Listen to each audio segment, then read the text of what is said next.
Software engineering में हम अध्याय 23 टेस्टिंग कन्वेंशनल एप्लीकेशंस देख रहे हैं। बेसिस पाथ टेस्टिंग, इसका मतलब है हमें रास्ते देखने हैं और रास्तों को टेस्ट करना है। तो बेसिस पाथ टेस्टिंग एक व्हाइट बॉक्स टेस्टिंग की टेक्निक है। मैंने आपको बताया था व्हाइट बॉक्स टेस्टिंग नहीं होती है, white box test case design के तरीके होते हैं। इसको प्रपोज किया था टॉम मैकाबे साहब ने। हम निकालते हैं इससे टेस्ट केस की टेस्टिंग कैसे की जाएगी। जो बेसिस पाथ तरीका है वो निकालता क्या है, जो हम कोड लिखेंगे, जो हम प्रोसीजर लिखेंगे या जो हम प्रोसीजर डिजाइन करेंगे उसकी logical complexity, if else, if then else, looping, while, do while, for, case, straight line है, इसकी कॉम्प्लेक्सिटी निकालने की कोशिश करेंगे और फिर हम ये देखेंगे कि कितने हमारे एग्जीक्यूशन पाथ बन सकते हैं, रास्ते बन सकते हैं। टेस्ट केस को हम कैसे निकालेंगे और जब डिराइव करेंगे हम ये कोशिश करेंगे कि जब जो भी टेस्ट केस हम बनाएं वो कम से कम हर स्टेटमेंट को कम से कम एक बार जरूर उस रास्ते पे चलें या हर एक रास्ते को कम से कम एक बार कवर किया जाए, एग्जीक्यूट किया जाए। जो फ्लो ग्राफ है जिसको हम कंट्रोल या कहें प्रोग्राम ग्राफ भी कह रहे हैं, क्योंकि ये लॉजिकल कंट्रोल की मैं बात कर रहा हूं। लॉजिकल कंट्रोल कुछ भी नहीं है, जितने भी आपके कंडीशनल और कंपाउंड स्टेटमेंट होंगे, खास तौर पे कंडीशनल स्टेटमेंट होंगे जिसमें इफ होगा, वाइल होगा, अंटिल होगा, केस होगा, इसका हम फ्लो ग्राफ बनाएंगे।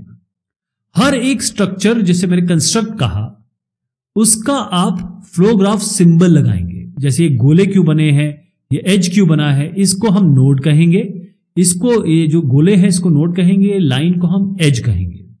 अब इसमें हम प्रोसीजरल डिजाइन रिप्रेजेंटेशन में आपको समझाने की कोशिश करता हूं। तो यहां पर एक फ्लो चार्ट है और इसी को हम प्रोग्राम कंट्रोल स्ट्रक्चर के तहत देख सकते हैं। बहुत आसान है समझना कि जहां जहां ये डायमंड है इसका मतलब ये कंडीशनल स्टेटमेंट है। यदि हां तो यहां, ना तो यहां, डायमंड, हां तो यहां, ना तो यहां, डायमंड, हां तो यहां, ना तो यहां। तो डायमंड आपको दिखा रहे हैं कि ये कंडीशनल स्टेटमेंट है। इसी को, ये जो आपका फ्लो चार्ट है, इसी को तब्दील कर देंगे हम किसमें, आपके फ्लो ग्राफ में या प्रोग्राम ग्राफ में। और बहुत ही आसान है इसको करना। क्यों? क्योंकि आपको केवल इन डायमंड्स पे ध्यान देना है। बाकी जितने भी स्टेटमेंट, जो भी ये आपको डब्बे, स्क्वायर डब्बे दिख रहे हैं या रेक्टेंगल डब्बे दिख रहे हैं ना, ये तो प्रोसीजरल स्टेटमेंट है। जैसे कुछ प्रिंटिंग हो रही है, कुछ मैथमेटिकल कंप्यूटेशन हो रहा है। हर एक जो सर्कल है इसमें, ये वाला, हर जो ये सर्कल दिख रहा है इसको हम फ्लो ग्राफ का नोड कहेंगे। क्या कहेंगे इसको? नोड कहेंगे। तो ये एक या एक से अधिक आपके प्रोसीजरल स्टेटमेंट हो सकते हैं। स्टेटमेंट, प्रोसीजरल स्टेटमेंट मतलब कोडिंग में जो आप मान लीजिए प्रिंटफ लिख रहे हैं या आप कुछ वाइल लिख रहे हैं, डू वाइल लिख रहे हैं, वो सब की बात हो रही है। ये जो आप एरोज दिख रहे हैं, यहां पर एरो और ये यहां पर एरो बिल्कुल सेम है। इनको आप, एरो को आप एज भी कह सकते हैं, लिंक भी कह सकते हैं। ये एज और लिंक है, जैसे यहां पर है वैसे ही यहां पर है। अब हर एक एज को कहीं ना कहीं खत्म होना है, हर एक एज कहीं ना कहीं जाके खत्म होगा। ओके, मान लीजिए किसी नोड के बाद कोई प्रोसीजरल स्टेटमेंट नहीं भी है तो भी हम इसको एंड जरूर करेंगे। जैसे आप यहां पर आइए इफ पे। इफ में क्या है, यहां से शुरू करते हैं। इफ में या तो हां कंडीशन हो सकती है, ना कंडीशन हो सकती है यहां पर, लेकिन इसको एंड करना है। एंड करने का मतलब एक एंडिंग जरूर आप करेंगे। आप समझ गए एंड करने का मतलब क्या है? ऐसी बाकी कंस्ट्रक्ट में भी है। वाइल में क्या है, डू वाइल में क्या है, मतलब अंटिल क्या है, ये एंट्री कंट्रोल्ड और एग्जिट कंट्रोल्ड लूप है। सीक्वेंस बिल्कुल सीधा चलेगा, इसमें कुछ भी कंडीशन नहीं लग रही है। एरियाज जो ये बाउंड करेंगे, मतलब मैं आपको ये बताऊं, जो क्लोज रीजन होगा, जैसे ये क्लोज है ना पूरा, इसको हम रीजन कहेंगे। जितने जितने क्लोज बनेंगे उसको मैं रीजन बताऊंगा। और रीजन एक वो भी होगा जो बाहर का, ये भी तो बाहर का पूरा एक रीजन है, इसको हम रीजन कहेंगे। तो इस रीजन को काउंट करेंगे। एक रीजन, सारे जो क्लोज है उनको तो रीजन काउंट करेंगे, एक एक्स्ट्रा रीजन जो बाहर का रीजन है वो भी एक रीजन होगा, वो भी एक एरिया होगा। अब आप देखिए मैं कैसे कन्वर्ट करता हूं इस पर्टिकुलर फ्लो चार्ट को आपके फ्लो ग्राफ में। इसको बहुत ध्यान से देखिएगा, पहले मैं क्लियर कर देता हूं।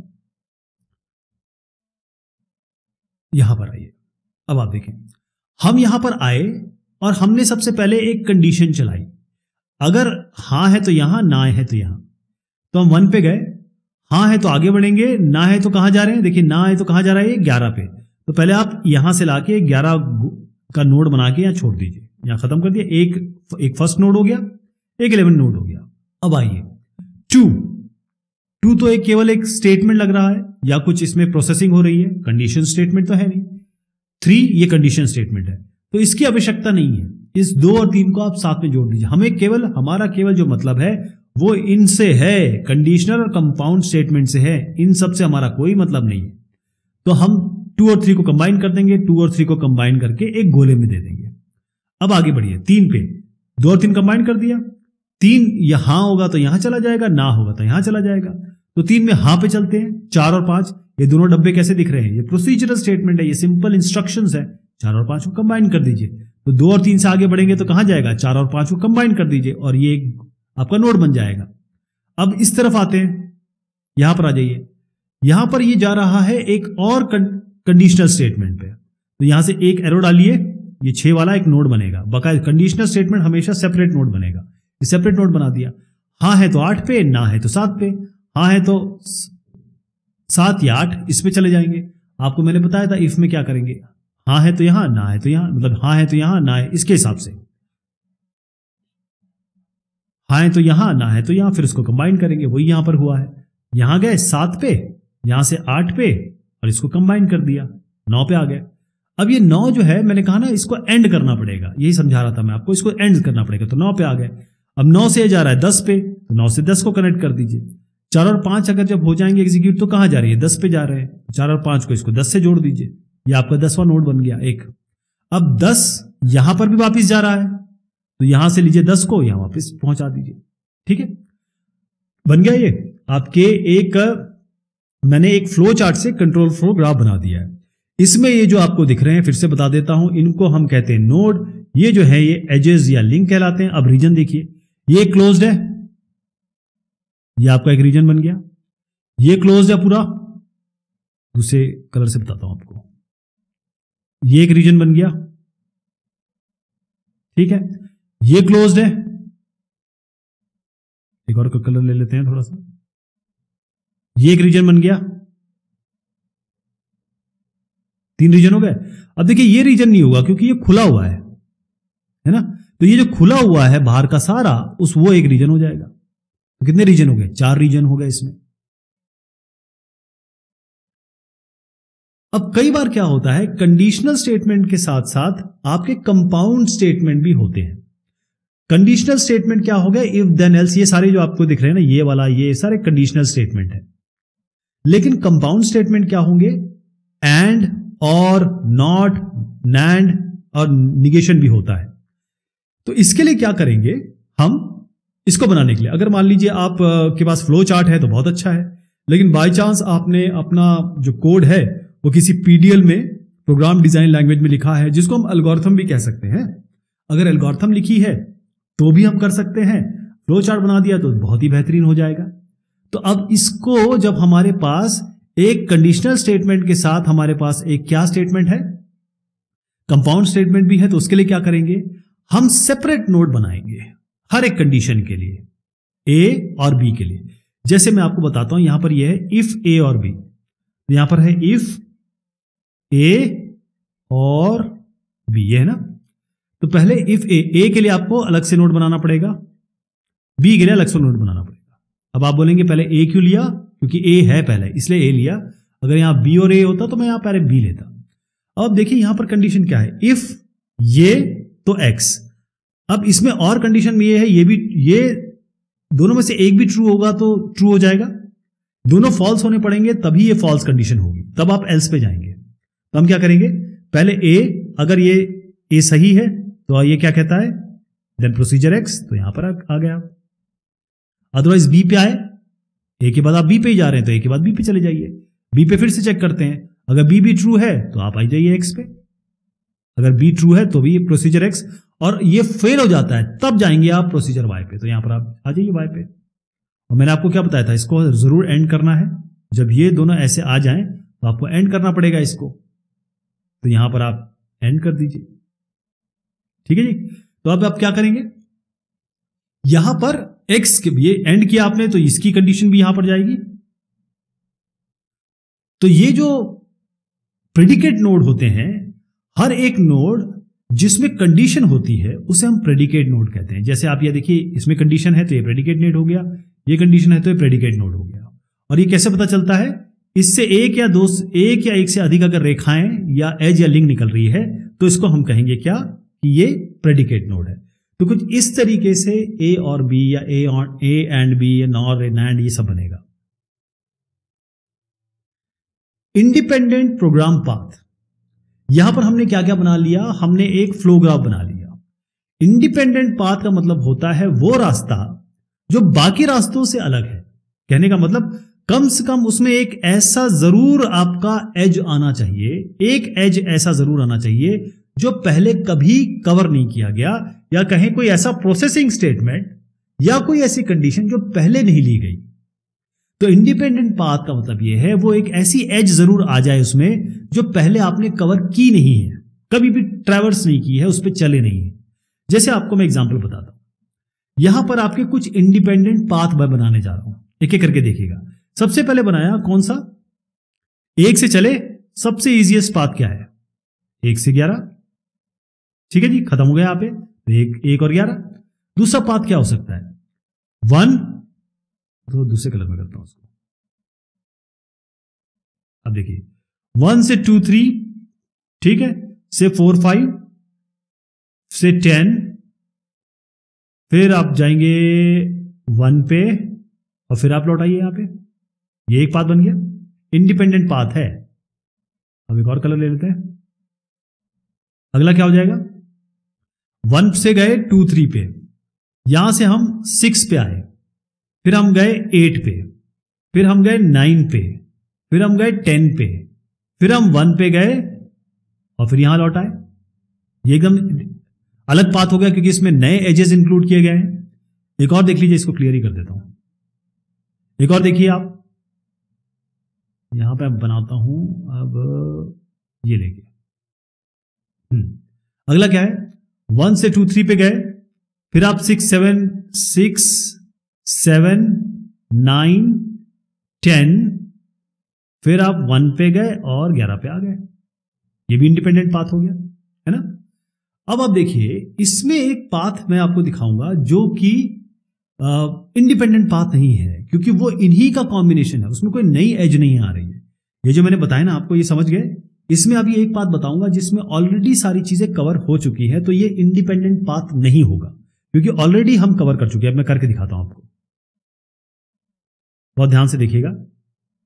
सबसे पहले हम जा रहे हैं 1, फिर 2 3, फिर 4 5, फिर हम गए 10 पे, फिर हम गए 1 पे, फिर हम 2 3 पे आ गए, फिर 6, फिर 8, फिर 9, फिर 10 पे आ गए, फिर 1 पे गए, फिर यहां आ गए। अब इसको जब मैंने बताया तो आपको ध्यान होगा, अलग अलग कलर से जब मैंने दिखाया तो ये तो ऑलरेडी कवर हो चुके हैं, तो ये इंडिपेंडेंट पाथ नहीं होगा। इंडिपेंडेंट पाथ में हमेशा आपका नया एज इंक्लूड होना चाहिए। ओके, तो ये जो आप 1 से लेकर 4 तक दिख रहे हैं ना, ये आपका एक सेट हो गया, एक सेट है किसका, इसको हम कहेंगे बेसिस सेट। किसका, फ्लो ग्राफ का। तो हर एक फ्लो ग्राफ का एक बेसिस सेट बनाते हैं हम लोग। बेसिस सेट यूनिक नहीं होता है, कहने का मतलब यह है कि हर एक प्रोसीजर के लिए आप और मैं अलग अलग ये बना सकते हैं, बेसिस सेट बना सकते हैं, है ना। तो ये अलग भी हो सकते हैं। अब सवाल उठता है कि कितने पाथ बनाएं, कितने पाथ हम, क्योंकि मैक्सिमम पाथ हम बना सकते हैं, जितने भी हम चाहें बना सकते हैं अलग अलग लेके। लेकिन मैंने आपसे कहा था कि वही पाथ लेंगे जो कम से कम एक नए एज को लेके आएंगे, यानी कि हर बार जो भी पाथ लेंगे वो यूनिक पाथ हो, यानी कम से कम वो नए एक एज को लेके आए, ट्रैवर्स कराए। तो कितने पाथ आपको यहां पर चूज करने हैं, उसका उत्तर देता है साइक्लोमेटिक कॉम्प्लेक्सिटी। क्या होता है इसको मैकाबे साइक्लोमेटिक कॉम्प्लेक्सिटी भी बोलते हैं। साइक्लोमेटिक कॉम्प्लेक्सिटी एक सॉफ्टवेयर मीट्रिक है, क्योंकि इसमें हम नंबर निकालेंगे, जो आपको क्वांटिटी मेजर देता है, क्योंकि इसमें क्वांटिटी नंबर आएगी, जो आपको एक प्रोग्राम की, एक कोड की लॉजिकल कॉम्प्लेक्सिटी बताता है, कितना कॉम्प्लेक्स है। मतलब बेसिकली इसमें आपको निकल के आएगा कि कितने हमको टेस्ट केसेस बनाने हैं, या कितने हमारे बेसिस पाथ है जो आपको कवर करने हैं। यह आपको इंडिपेंडेंट बात ये बताता है, आपको कितने इंडिपेंडेंट पाथ है और कितने मैक्सिमम इंडिपेंडेंट पाथ आपको लेने हैं, कितने टेस्ट केसेस उसके हिसाब से बनाने हैं, ताकि हर एक स्टेटमेंट कम से कम एक बार आप कवर कर चुके। तो साइक्लोमेटिक कॉम्प्लेक्सिटी निकालने के काफी तरीके हैं, 3 मेन तरीके हैं, और 3 मेन तरीके हैं, और जब वो निकल के आ जाएगा उससे ज्यादा आपको टेस्ट केस बनाने की जरूरत नहीं है। पहला यह है कि कितने रीजन है वो गिन लीजिए, कितने रीजन है इसमें, 1 2 3 और 4, तो 4 रीजन हो गए इसके, बस रीजन गिन लीजिए। या आप क्या करिए, कितने एजेस हैं, कितने इसमें नोड हैं।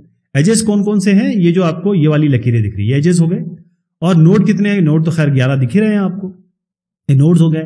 तो एज लिखिए, माइनस करिए नोड से 2 जोड़ दीजिए, ये भी आपका 4 ही आने वाला है वैसे।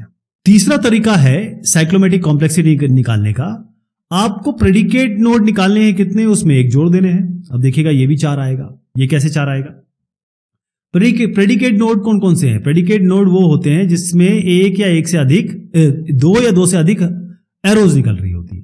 तो आप देखिए 1 से ये निकला, तो ये आपका प्रेडिकेट नोड हो गया, ये आपके प्रेडिकेट नोड हो गया ये वाला P2, और ये आपका प्रेडिकेट नोड हो गया P3। तो 3 प्रेडिकेट नोड हो गए, 3 लीजिए, 1 जोड़ दीजिए। यहां पर भी मैंने आपको बताया था कि कितने रीजन थे आपके, 4 रीजन थे, तो 4 हो गया, ये भी 4 हो गया। E-n+2 करके दिखा देता हूं आपको, एक बार थोड़ा सा रिवाइज करा देता हूं। साइक्लोमेटिक कॉम्प्लेक्सिटी निकालने के क्या तरीके हैं, क्योंकि इसमें 4 रीजन है तो 4 आ गया। कुल मिला के इसमें अगर आप ये गिनेंगे तो ये आपके आएंगे 11। आपके नोड्स कितने हैं इसमें, वो आपको यहां पर माइनस करने पड़ेंगे, और उसके बाद 2 जोड़ना पड़ेगा। 11 एजेस माइनस नोड्स प्लस 2, तो 11 एज हो गए, और 1 2 3 4 5 6 7 8 9 हो गए, प्लस 2, ये भी आपका 4 आ रहा है। प्रेडिकेट नोड कौन कौन से हो गए, 1 2 और 3, ये प्रेडिकेट नोड हो गए, इनको 1 से 1 जोड़ दीजिए, इसमें 4 आ गया। तो ये जो आपका आया है VG, या कहें कि जो साइक्लोमेटिक कॉम्प्लेक्सिटी आई है, वो एक अपर बाउंड है कि कितने इंडिपेंडेंट पाथ हैं। इसका मतलब 4 आपको बता रहा है कितने टेस्ट केसेस आपको बनाने पड़ेंगे, जो गारंटी करता है कि आपने सारे स्टेटमेंट कम से कम एक बार कवर कर लिए। आपको समझ में आ गया साइक्लोमेटिक कॉम्प्लेक्सिटी किस लिए निकाला जाता है।